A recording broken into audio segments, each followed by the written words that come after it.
Nen? What? We are recording. Oh. So welcome to Tan and Talk. I'm Tan, I'm sitting here with Nen. As you may be able to tell, this is our review of Mission Impossible Rogue Nation. We just saw it earlier today, so it should be fresh in our minds. Nen, what do you think? Let's get started. Well, going in, I wanted a fun time. I wanted to watch Tom Cruise do some sick stunts, Yeah. and it delivered in spades. Mm-hmm. And the main stunt is the one from the trailer, the one in the poster. It's the airplane one, Mm-hmm. and it definitely pays off. Yeah. Basically, all I was expecting for this movie was I wanted to see the stunts. It's almost like an X Games thing where I don't really care about the storyline. I just wanted to see what kind of stunts they were going to do.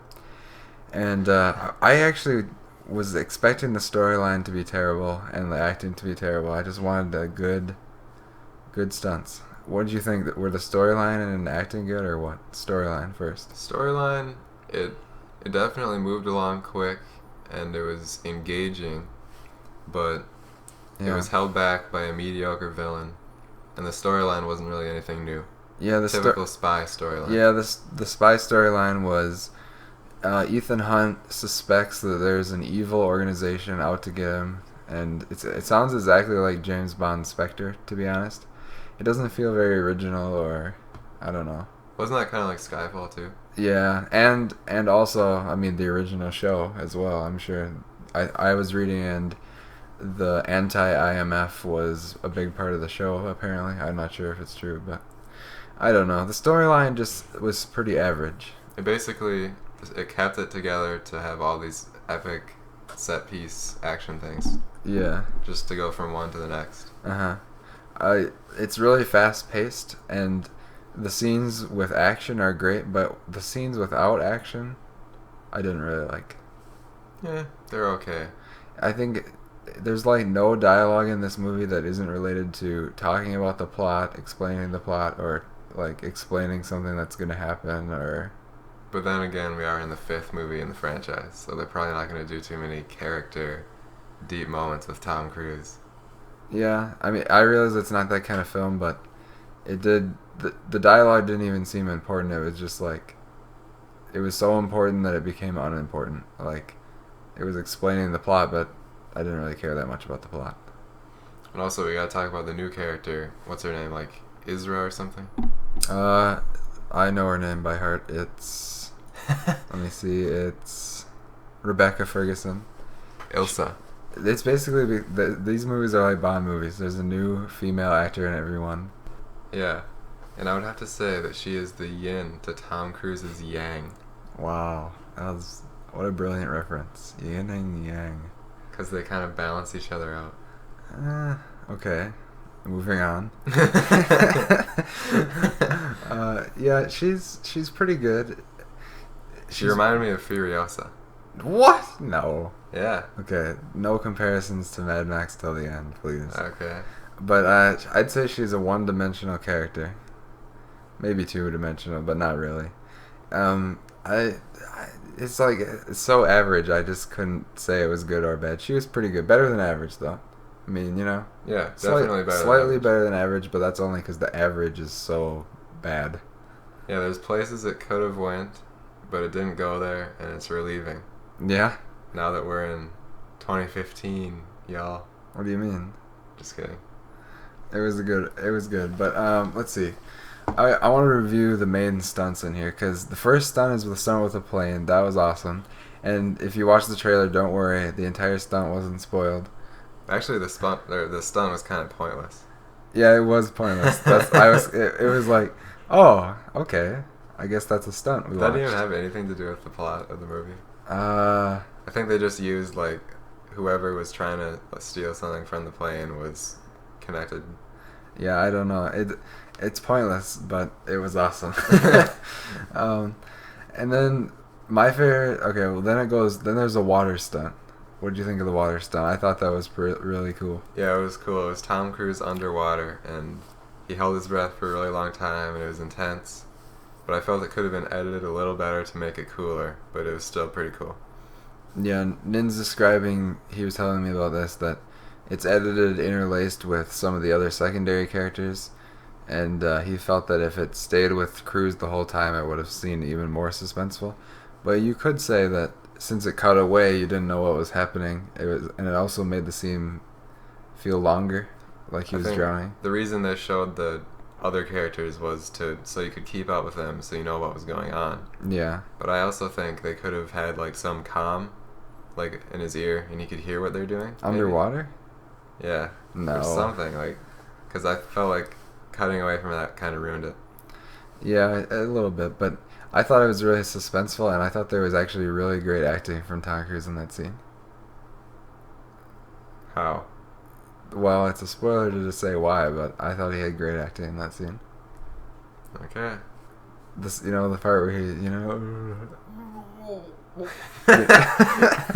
yeah, anyway, moving on from that. He's not a good actor, he's just a Scientology major. Man! Stop being cliched movie reviewer #1. He's a great actor. I just can't take him seriously. Oh, no, okay. I think about his beliefs. Oh, no, don't be dumb. Just kidding. What about Simon Pegg and Jeremy Renner and Ving Rhames? Jeremy Renner, he's kind of like the yin to Cruise's yang. Jeremy Renner is like the yang to Cruise's yang. He's like the same, but not as cool or good. Yeah, I guess you could say all the side characters felt really unnecessary yet necessary. It was like they were a cloud or something. They were just there, but not really that important. Yeah, because you can't just have Cruise, because you need some guy to wear the Scooby-Doo mask and some guy to do all the tech and stuff. Yeah, you need some guy in his computer hacking everything. Yeah. And then Simon Pegg plays the comedy relief guy. And how funny was his comedy? I thought it was kind of dumb. I don't even remember. Was he funny? I felt like he was doing the routine where, like, remember in the car chase scene, he was doing the typical, like, I'm really scared in this car chase guy, like, oh no, watch it, oh no, that kind of guy. That does kind of ground the movie a little more, though. Yeah, but I was just like, okay, come on, I've had enough. There were some funny moments, not even with Simon Pegg, just in the movie. Yeah, there was a few funny quips. It was sort of Marvel style, throw a few clips in there. Yeah. Well, it's kind of like a Marvel movie. And then Ving Rhames, he was just in there just because he's Ving Rhames. Yeah, I didn't like his character. Like, what did he do? He did nothing. Yeah, he didn't do anything, but he was there just kind of like a reference to the other Mission Impossible movies. And then, speaking of references, I thought this one was the most, like, meta, almost. Like, it kept referencing the other movies. Like, there was, somebody had, like, a rabbit's foot keychain in reference to Mission Impossible 3. And then he puts on some black shades as he gets onto his motorcycle, reference to Mission Impossible 2. And then there was a couple other ones too, and it was a little bit, and it also felt a little bit reminiscent of James Bond, because part of it takes place in London. Yeah, but by now it's the 5th movie. They're just pulling things out of their butt, trying to think of a new storyline, new set piece. Yeah. So they pretty much have to reference like the other movies. The movie wasn't interesting, but the action was interesting. I wouldn't say interesting. The action. Yeah, entertaining. That was interesting. I liked all the stunts in it. And we haven't talked about my favorite stunt yet in the movie. It was a car chase and motorcycle chase. Mm-hmm. And I thought that was the best scene. It was, like, really intense. And it was just like, I think I haven't seen a motorcycle chase like that since Matrix Reloaded. That's fair. Was it better or worse than the one from Matrix Reloaded?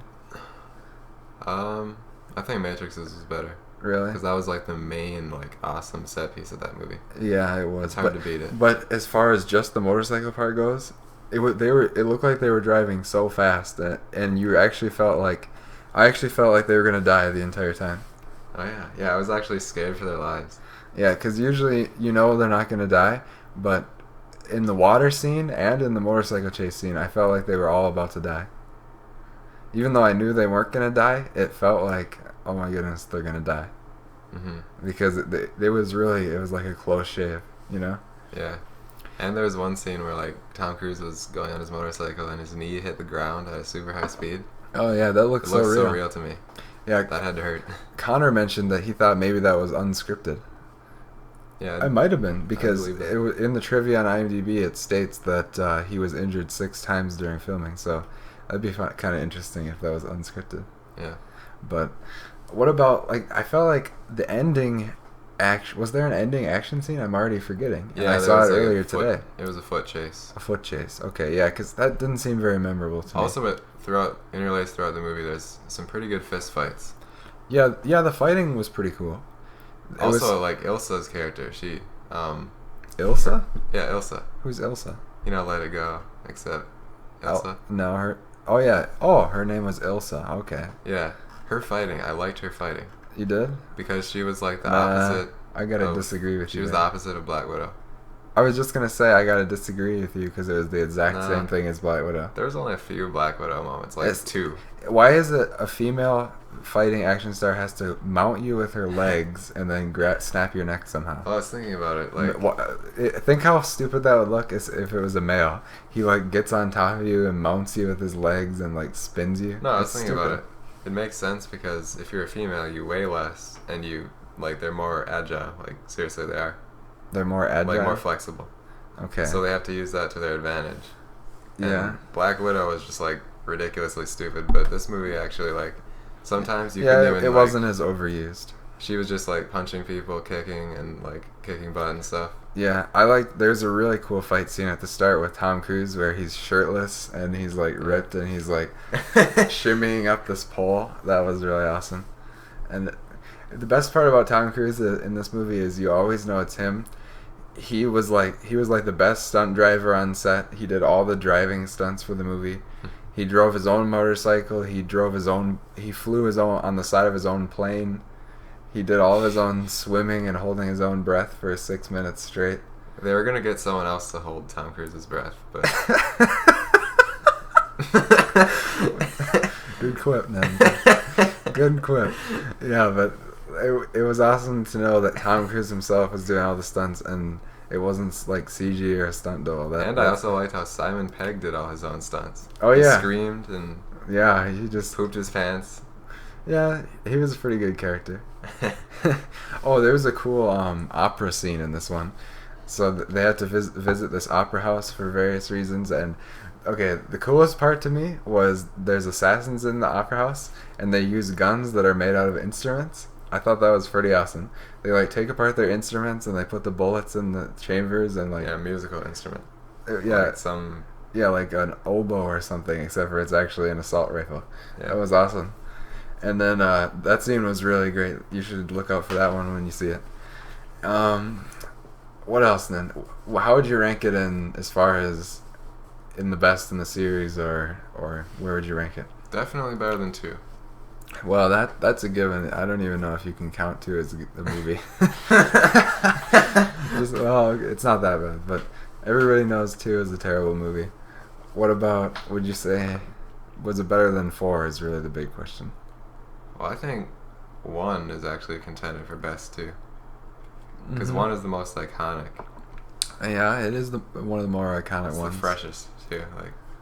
Yeah. First one in the series. I liked how the first one was like a psychological thriller, and you didn't know like who to trust. Yeah. But I think 4 was probably the best one. Still, I kind of liked 4 more, but maybe it's because I saw 4 a long time ago and I haven't seen it since. So I'd say basically, it's just as good as 4. Well, I think the thing that makes 4 a little better than 5 is the fact that the building scene was actually like integral to the plot. Like they were doing some epic switcheroo heist in that building. Yeah. Along with Cruise doing the cool stunt, so it felt integrated. Uh-huh. And then it went down and there was a sandstorm by the building. Yeah, oh yeah, that was a great scene. It was all integrated, but this one kind of felt like separate things just to get to the action. It was like just a random example. We need this USB chip. Well, let's go to the center of the earth to get it.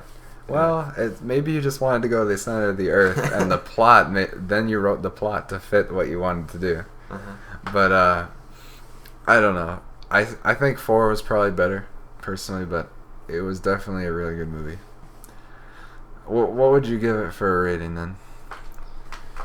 I'd give it a 7.5 3. Funny. I was just gonna say 7.3. You were? I was thinking before we started recording, my rating was a 7.3. Ah, I see. So there you have it. Me and Nin are in total agreement. 7.3 out of 10. Yeah. Wow, that's so weird. The exact same score, 7.3, and I didn't even know what Nin was gonna give it. He didn't even tell me his thoughts really until we recorded this. Yeah. All I said coming out of the theater was I was mentioning an annoying moviegoer that was sitting next to me, who kept rubbing his hands before every action scene. Oh yeah, I was like pumped up though. During that action, Oh yeah. during the bike scene. The bike scene. It was intense. I was like, that was the best scene. I already want to watch that scene again right now. Yeah, it was a little too short though. I wish it was longer. I know it was. Well, okay, it was like 4 minutes long, but it was just so good. I wanted to watch it more. Yeah. Maybe we're spoiled by Mad Max. Like the entire movie is yeah, and that's kind of a comparison I want to make now. You mentioned it earlier. I saw some critic mention that he thought it was the best action movie of the year. I think Mad Max was far superior. Yeah. And the action in Mad Max was non-stop, and it actually had a better story. Even though Mission Impossible's was more convoluted, I still liked the story better in Mad Max. You know? Because it was so simple yet such a good story to tell, kind of. But this isn't really about Mission Impossible. Okay, so give your rankings overall for the entire series. I think 4. 4 is the best. I agree. Then 1. Then 1. Then 5. Then 5. Then 3. Then 2. And then 2. Yeah, I'd say 4, then 5, then 1, then 3, then 2. So you thought 5 was better than 1? I think 5 was better than 1 because I only remember the 2 really good scenes from 1, but I don't remember anything else from it. Oh, 1 did also have some bad effects. Did it? At the end. Oh yeah, it did. Really. Oh yeah, the train sequence. But then again, it did have like the rope scene when he's hanging down. Oh yeah. So. Yeah, you know. 5 and 1. I think 5, 1, and this one are all almost like just as good as each other. It's like you know what you're gonna get. But definitely 5 and 4 are like really close. Yeah, 5 and 4 are really close. Because they both have like big stunts, stories. But they're focused on fun. Yeah, yeah. The first one. I felt on, like, a little drama. bit like I missed Brad Bird's direction a little bit from Ghost Protocol. This one just didn't seem as fresh as the direction in Ghost Protocol. The direction was a little not focused on direction style. It was just focused on having fun. Yeah. Point the camera. Yeah. Sort of just like show them what's happening. Bird's direction was a little funner, or like more. It had more style. Like it would show the camera in the 2 levels of the building scene when the heist is going on. Yes. And it would like interlace it. This one didn't really have a little bit more matter of faculty. Yeah. Here's what's happening, kind of. But so yeah, that's our review. 7.3 out of 10. It's a good movie. You should definitely go out and see it. I'd say it's the best blockbuster of the summer so far. And yeah. Oh, speaking of summer blockbusters. It's been a while, but we haven't talked about Jurassic World. Yeah, I was gonna just bring that up, making the comparison. I think it's slightly better than Jurassic World. What do you say? Pretty close. I'd probably give the edge to MI. Yeah, slightly. Jurassic World is also just a movie that's focused on fun. Yeah. It's not really focused on how quality it's gonna be, but how much fun you're having to watch it. Yeah. Yeah, it's been so long since we did our last episode. We've missed so many recent movies, so we got a lot of them like that we haven't talked about, and they're all available for rental now. So we should talk about them. Jurassic World's still in theaters, so let's talk about that one first. Jurassic World. It's been a long time since we saw it. What would you say about Jurassic World? I'd say it's a solid movie. Worth watching in theaters because it's really exciting and it's fun to see dinosaurs, but it's not really a good movie. It's pretty good.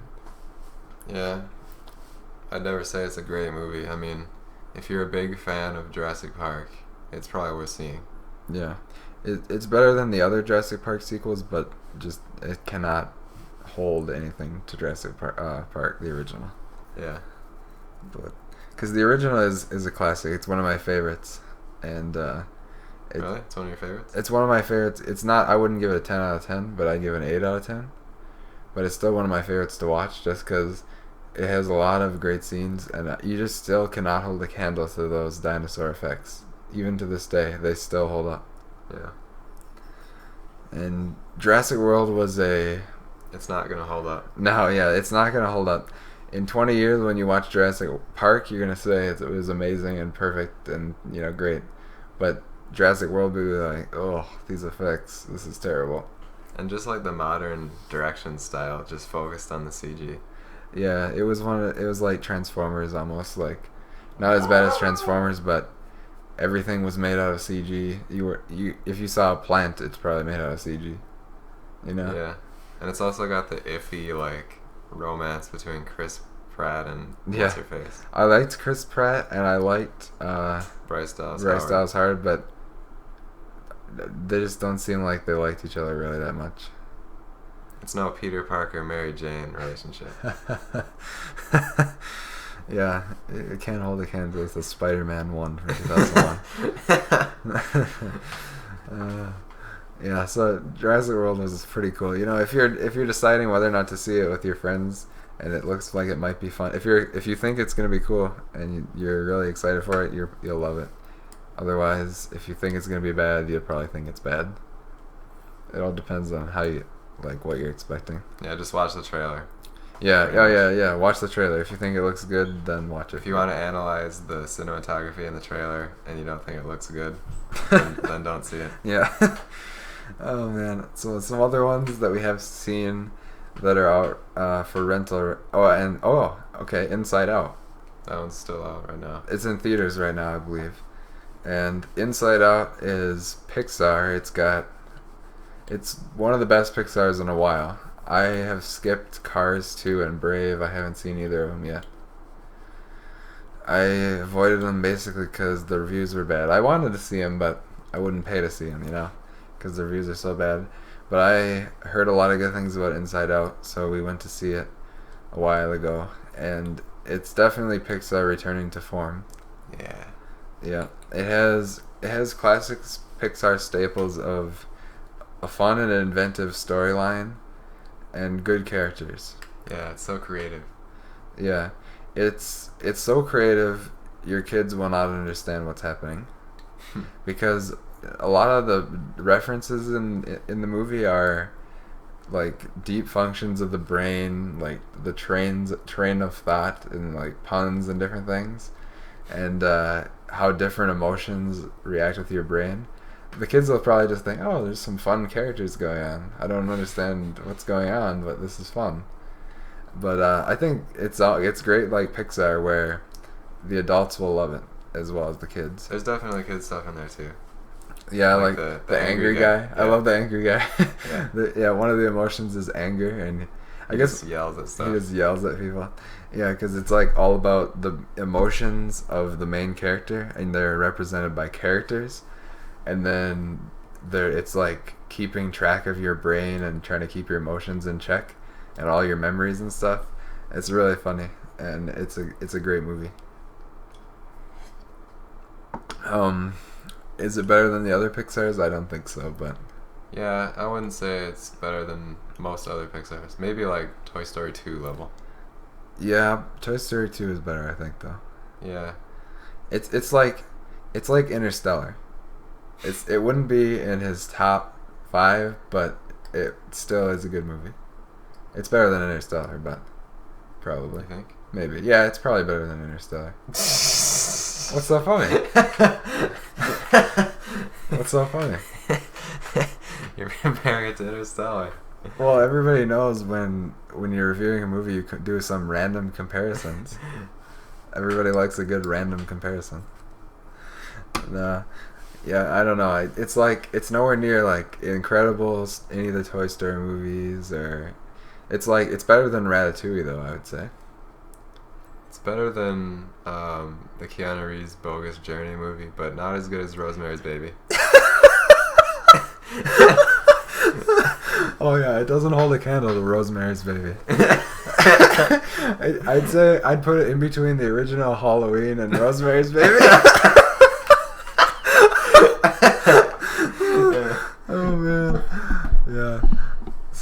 if your kids liked Rosemary's Baby, they'd probably be disappointed. Yeah.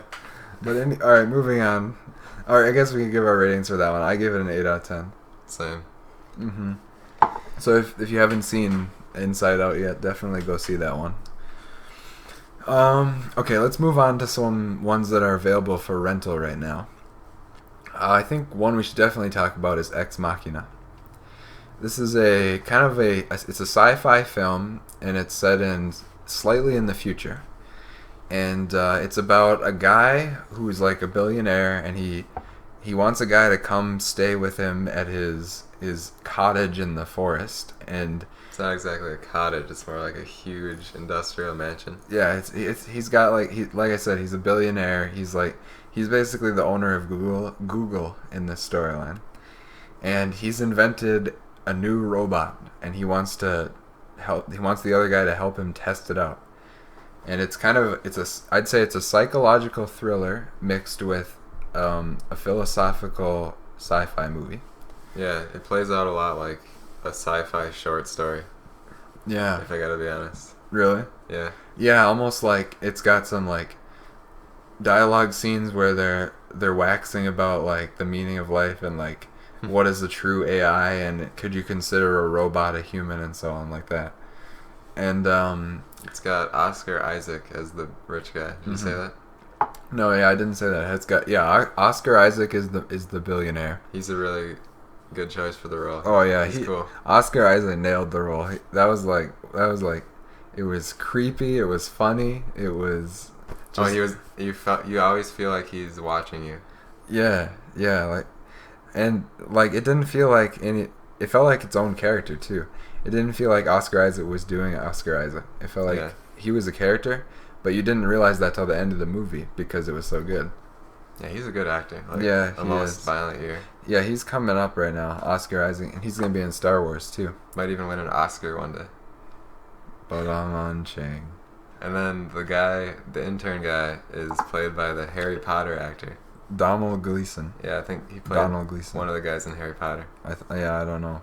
He was pretty good in the movie. He nailed his role, but his role wasn't. His role was almost as if he played the audience in the movie, because he doesn't know anything, and the audience doesn't know anything, and they both have to figure out what's happening, And as evidenced by there's one scene where he's like, remember the scene where he's like doing the, spoiler, but he's doing something, and I was like, oh, I wonder if this is true. I wonder, and then he starts to question that same thing I was wondering about.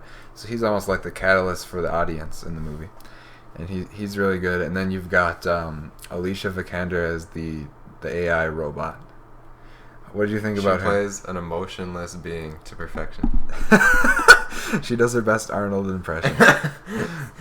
No, she has a character though, because it's like a robot, but she starts out less advanced and then she gets more and more like intelligent kind of, and you can see it advancing. So I liked her character, but I want to talk about the plot, because I felt like in this one the plot was every other sci-fi movie we've ever seen about AIs or robots. What do you think? That's true. I was definitely getting vibes from like 2001 and Blade Runner. Blade Runner, yes, I agree with Blade Runner. It's really it's like a great plot line, fun to watch, but it's almost like I've seen this before, and you can tell what's gonna happen. You know what's gonna happen at the end. But there is one good plot twist in this one. The ending?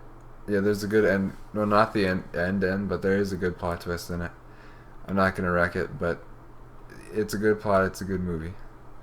So if you want to rent like a psychological sci-fi movie, it's pretty dark too. So I wouldn't recommend it for light watching. Yeah, it's not good for light watching. It's a little depressing, but it'll leave you thinking a little bit. Yeah, you'll be pondering it for a little while. Too. Yeah, it's pretty creepy. So definitely recommend checking that one out for rental. But don't invite the friends over for it. Or do, if you got some cool friends. Yeah, well, don't invite Bob over. He's not. Or that Jerry. cool. Definitely not Jerry. Not Bob or Jerry. But Jim is cool, so you can invite him. Chad too. And moving on. Okay, what else? Oh yeah. Oh wait, rating for Ex Machina. Oh yeah, rating 7.5. Same. Yeah. Alright. Moving on, Hunger Games Mockingjay Part 1 was available for rent now, so we should talk about that. I wanted to rent this one a long time ago, but Nin staunchly refused and said, I refuse to watch that film. Yeah, because I wanted to watch a fan-edited version No, of Part 1 and Part 2. No, Nin has this fantasy where every movie has a fan edit that he can watch. Yeah, it's like the ideal life. No. But anyway, Part 1 we found at the library, so it was free, so you can't turn down free. I had to watch it. We watched it, and it was mostly an okay movie. It really felt dragged out at times. It felt like it was... You could definitely tell it was a Part 1 because... Not because it was like an epic start of a story, but because you could tell they were stretching it out, and all the stuff that's important is going to happen in the next movie. Yeah, you might get a Matrix 2 ending feeling when watching this. Yeah. Although I like Matrix 2 a lot better than this one. Yeah, Matrix 2 has some cool stuff. This one mostly is just moping around, Katniss crying because Peeta. Yeah, there's too many. Gone. There was some really effective emotional scenes, but then it's like, how many emotional scenes can you have in one movie? It's like, it's too many in this one. Too many crying scenes. It's just too depressing, and it's got no the climax is in like the 45-minute mark, and then there's some manufactured tension later on, but it doesn't hold there's anything. definitely some stuff that you could cut out that would actually make it better for a good fan edit. Yeah, I mean, the problem was they wanted to make a big two-parter so they could make more money. It would have been better as if they just made one good movie, but yeah, didn't you say the book was basically the worst one? the book is the worst one, so at least if they make it good, then it's better than the book. But I don't know. I've got a little hope that the third one will be good, but I'm not going to go and see it in theaters unless the reviews are really positive, because I pretty much won't see it no matter what. what if the reviews are like 10 out of 10? Well, then I'll see it. Even if it's like 8s, I still won't see it. Yeah. Because the second one got some 8s, and it was pretty good, but... Yeah, the second one was solid. I'm not keen on Hunger Games. Now, Hunger Games is a franchise that you will forget. It's not that deep to me. It won't be remembered in time. The only people that'll really love it are like the people that are kids right now that are watching it. They're the only people that would be big fans of it. No, it's not kids. It's like tweens. Yeah, like if you're like 12 or 14 or something, and this is the movie you're growing up with, and it's really important to you, then you're gonna remember it. But anybody else that like reviews movies or watches a lot of movies, I mean, it's not that good. Yeah, me and Tay had Lord of the Rings trilogy. Lord of the Rings. Oh, so superior in every way to Hunger Games. The funny part is, Lord of the Rings, we got lucky because like people that were born when Star Wars was coming out or when Lord of the Rings was coming out, they actually have like a movie that will withstand the test of time and will be great for all time. Hunger Games, I'm sorry, no, you suck. Although if you're a good parent, you can control that. You Yeah. can have them grow up with both. We actually grew up with Star Wars too. Yeah, we did. Star Wars and Lord of the Rings. Yeah, that was pretty awesome. Yeah. And Spider-Man. And Spider-Man. You can't go out without Spider-Man. But yeah, Hunger Games Mockingjay Part 1 gets a 6 out of 10 for me. It's an okay movie. If you're a big fan of the series, you may enjoy it, but for me it was only a very okay movie. 6 for me too. Yep. Have we given the same rating for every single movie so far? So far we've given the same rating for every movie we've reviewed. Well, as far as accurate ratings, I'd probably give it like a 6.5. Ish. I don't know. There's a lot of dreck. But that's me and Yunin, we're like yang and yang. We should call this Yang and Yang movie Yang reviews. and Yang movie reviews. If you want two completely the same opinions, go here. If you want two like the opposite of contrasting opinions, that's us. Alright, what else we got? Okay, we're finally catching up on the movies. The only thing we disagree on is which is better, Mission Impossible 1 or 4. We even gave it the exact same rating. Yeah. 7.3. Yeah. Okay. Okay, here's the one that... Okay, here's mixing it up a bit. An anime movie that was directed. Supposedly the final movie directed by Hayao Miyazaki, Wind Rises. The Wind Rises. We found this in the library. We really wanted to see it, and you might not have heard of this one. It's about an airplane pilot during World War II. And he's a designer, or no, he's not a pilot. He's a designer because he can't fly because he has such bad vision. But he decides to be an engineer and design airplanes. And this is really a drama, a very dramatic movie in the form of an anime. You may think of anime as only like swords and like over the top Dragon Ball Z type stuff. This one is definitely a straight drama. It's really sad, and it's definitely one of Miyazaki's best movies, I'd say. Yeah, it's really good. It's not like his other movies, although I haven't seen Porco Rosso. It looks kind of similar to that. But that might be the kids' version of this one. Maybe. But this one is like, it's an adult film. It's not even kids. Yeah, it's a cartoon. The kids will be bored for this one. You sit down and watch this one if you want to like. Don't watch it if you can't handle a sad movie. 'Cause this one has like some really tear-jerking scenes in it, and is it predictable though? I mean, it's a little predictable, but it's so well made. You can't fault this movie really in any way. It's almost like a pure art form. It goes beyond like the forms of criticism. Like, here's the plot, you know. It's just like, oh, I'm watching something interesting, you know. Mm-hmm. The art is so good in it, and there's like, I didn't notice it, but you said it's like there's a couple scenes that are references to some paintings or something. Oh yeah, just a Claude Monet impressionistic painting. Oh, yeah. So there you go. It gets that referential. And the voice acting was kind of cool in the English dub of it. It had a big star. It had star-studded cast. It had Jim from The Office. Yeah. John Krasinski. It had Joseph Gordon-Levitt. It had Emily Blunt, and among others. And the voice acting was all really good in it, and it just really complimented the film. Don't worry about having to watch it in the original language. With the Miyazakis, you can go with the English version, and it won't subtract from the movie. Yeah, and the lifts doesn't matter because it's an anime. Yeah. It's like 10 frames per second.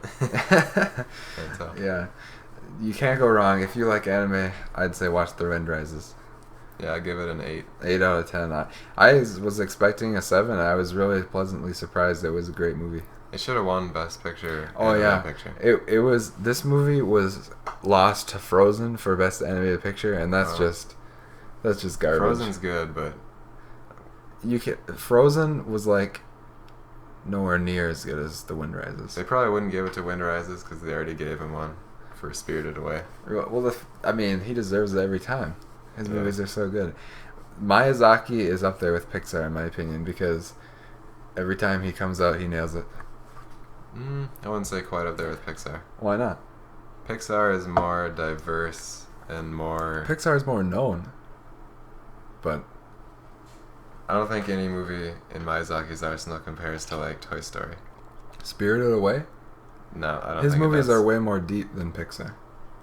Not necessarily. Well, okay. But if that's his last movie, that would be a fitting end because it's one of his best. Oh yeah, I was seeing some user reviews on IMDb saying like, oh, what? This is his last movie? What a terrible way to go out. Yeah, I think a lot of that stems from people expecting it to be the same as those other movies. Yeah. This one, I read on the trivia, this is the only movie he's ever watched of his own that's made him cry because it was a very personal story for him. He put a lot of himself into the film. And so that's probably why it would really hit him. Yeah, he's a plain buff. Yeah. But, so, The Wind Rises. Definitely check it out. You may not have heard of it, but it's worth watching. What else do we got? Just a couple throwaway ones. We watched the SpongeBob movie. I'm a fan of SpongeBob. I love the cartoons. They're really funny. SpongeBob movie, not so much. It's kind of it just got the feeling of the newer episodes where you're like, oh, this is SpongeBob, but it's still not that good. Yeah, it's just so random. Like, it's hard to laugh. It's just like a confused laughter because you're wondering what were they smoking when they wrote the movie. Yeah, it's very just random. Yeah. it it's okay, but I wouldn't say that you need to go out and see this, even if you're a SpongeBob fan. It's fairly good, but I really didn't like the live action scenes in the movie. I wish it had just stayed regular SpongeBob animation. Oh yeah. They really just bought into the. I'm sure it was like, oh, you can't make this movie unless it has CG in it, because kids won't watch it unless we put a CG part in it. And then it's like, oh well, that really was the worst part of the movie. But I guess do what you want to do. Only watch it if it's free. Yeah. In my opinion. Yeah. Don't pay to see SpongeBob the Sponge Out of Water. Wait till you see it on TV. Anything else worth mentioning? The Maze Runner. Oh yeah, the Maze Runner. Oh yeah, so here's our review of the Maze Runner, coming to you 1 year late. We finally got this one for a free rental, so we checked it out.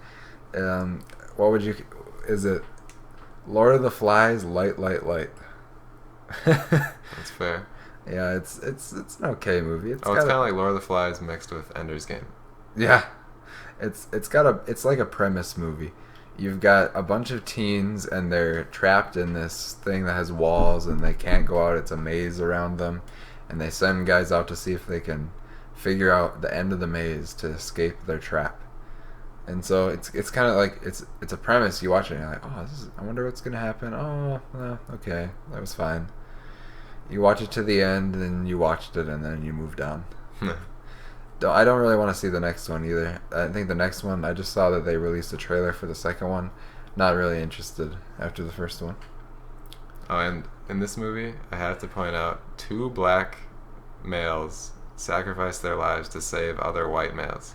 Yeah, that's a cliche that needs to die, no pun intended. It needs to be sacrificed. Yeah. 2 times in the movie. It was ridiculous. Yeah, if you have a black guy, maybe you don't want him to sacrifice himself, because that might be a little cliche. Hint to the writers out there. Yeah.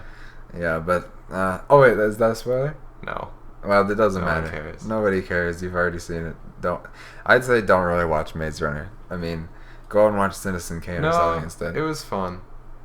Well, there's one scene where they're in the maze and they get trapped in there. Yeah, that was a good scene. It's pretty intense. That was a good scene. It's cool. It's not like a 5, but it's definitely nowhere near 7. 6. Yeah. 6 out of 10 for the Maze Runner. Yeah. That one might have been better than Mockingjay Part 1. Yeah, I'd say it was better than Mockingjay Part 1 by a slight edge, just because it's actually a complete story. Yeah, although a lot of people were complaining about the ending, that it just leaves you completely hanging. That is true. So, to each his own. I didn't like it that much. Okay, we gotta talk about Kingsman. Oh, we haven't mentioned Kingsman yet. Yeah. Okay, yeah, this is a good movie. Kingsman: Secret Service. I would describe it as it's a R-rated version of James Bond that's self-aware with some comedy in it. It's like an R-rated parody of James Bond. It's from the good director. Let's see, what's his name? That's not Vince Vaughn. Matthew Vaughn.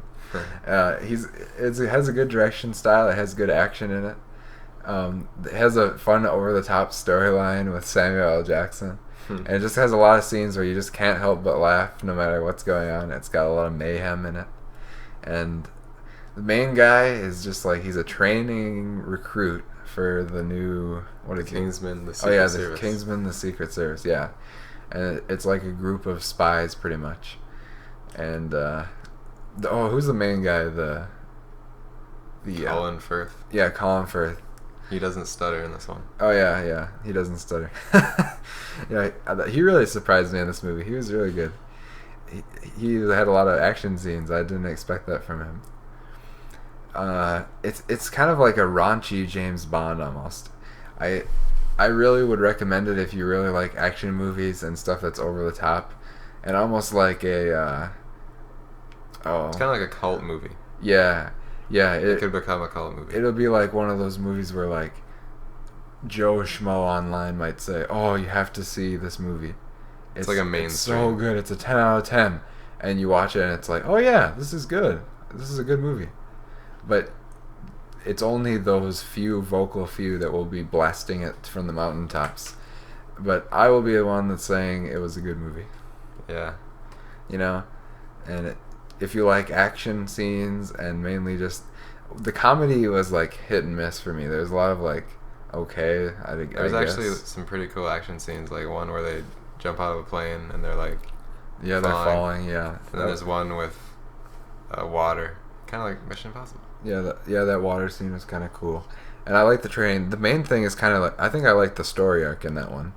Like the kid goes through the different things and stuff, and he gets trained. I like the story arc and where it goes, and it's kind of funny. Like you got Samuel L. Jackson really kind of hamming it up with a ridiculous lisp, and he's globe trotting and he's talking to Obama, and like, it's ridiculous. Yeah, but one thing though, if you don't like violence, I wouldn't recommend it. There's one scene of like really pointless, extreme violence that I didn't like. Yeah, I didn't enjoy that scene either. A lot of people were praising that scene for just being so great. I felt like it was like in a movie where you have extreme violence, like 300 or something. You have to justify the violence, sort of. Like in 300, it was justified by the art form of it and like how the strength of the Spartans.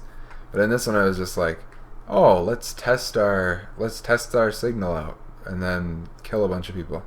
And it was also too meta because it was like in a church and they were like killing all these like ridiculous hicks. I didn't like that. Yeah, it was just like on the nose, like preaching. Oh, we all hate these hicks, so let's kill them. I'm like, oh, that's not a very good scene. Yeah, I didn't like that. I felt like they went for the hard R, like, look how edgy we are here. Yeah. But as far as the choreography of the scene, it was really, really crazy. That's probably what most people like about it, is how the action was just filmed in that scene. It was like people flying everywhere, and there's like boards breaking over people's heads, and like people getting smashed in the face, and it was crazy. Yeah. But I really didn't like that scene. But that's kind of like you either love it or hate it, that scene. So that was a good movie. I'd say watch that one if you're the kind of person that sounds like you might like it. But okay, moving on. Let's move on to like the cream of the crop. Best movies available to watch right now. Hercules with The Rock. And let's see, G.I. Joe with The Rock. We watched these movies on Netflix because they looked so bad and they had The Rock in them. Yeah. And we had just watched The Dark Knight, so we didn't want to get the film effect where you watch a great film and then the next movie you watch seems a lot worse because you watched a good one before it. So we watched G.I. Joe and Hercules, and they were both awful. Yeah, I'm actually kind of hoping The Rock becomes the next Arnold. Yeah. He's actually as ripped as Arnold in Hercules. Almost. Maybe like T2. Well, even more ripped than T2. No, he didn't look like... Somewhere between T1 and T2. Yeah, but he did... But, okay. I don't think he'll ever be the next Arnold. Arnold is just too funny. He's way funnier than The Rock. The Rock is funny. He's funny, Have you seen interviews with him? But it feels a little forced in the movies. Maybe it's just bad scripts. Well, yeah, he hasn't really done any really good movies except Fast 5 was pretty good. Yeah, Fast 5 was okay. Oh yeah, speaking of Fast 5, I wanted to mention that during Mission Impossible, during the bike scene, I just kept thinking, oh, Fast and Furious, you tried so hard, yet you couldn't even pass. Mission Impossible is like a 2-minute scene. All your entire film franchise just looks like a steaming pile of dump compared to this action scene. I was just kind of just shaking my head. But anyway, The Rock, ripped, and he's ready to pawn some mythological beasts in Hercules. But so bad. It's not epic. It goes the route of like, oh man, was he a man or a legend? So the entire movie you're trying to figure out if he's actually like Hercules, the son of Zeus, or is he just a man with a bunch of different hype around him. What a great idea. It's an okay idea, but the entire movie is just thrown at you and it just gets old. You just want to see The Rock rip off someone's face or something. Yeah, the only parts I liked were when The Rock was beating people up. Yeah. But that's not exactly something you can pitch the movie on. Oh, and there's one scene where he screams, "I am Hercules!" That's pretty good. That was a good scene. What about G.I. Joe? Oh. So bad. Yeah, so bad. This one had such bad shaky cam. The action scenes were good, but it was like I wish I could watch what was happening. I don't even know what's happening. But yeah, don't see G.I. Joe. That's pretty obvious. Don't see Hercules. That's pretty obvious. They're on Netflix. If you really want to check them out, if you want to see a nice like 5 out of 10, or if you're a big rock fan. Yeah, I'm sure Nick Mundy would love it. But anyway, yeah. So I think that's our episode this time. It's been a while. I hope you enjoyed this episode. And yeah, check us out on watch us on YouTube or SoundCloud, and you can also tweet us on Twitter. So thanks for listening to this episode. Bye. Bye.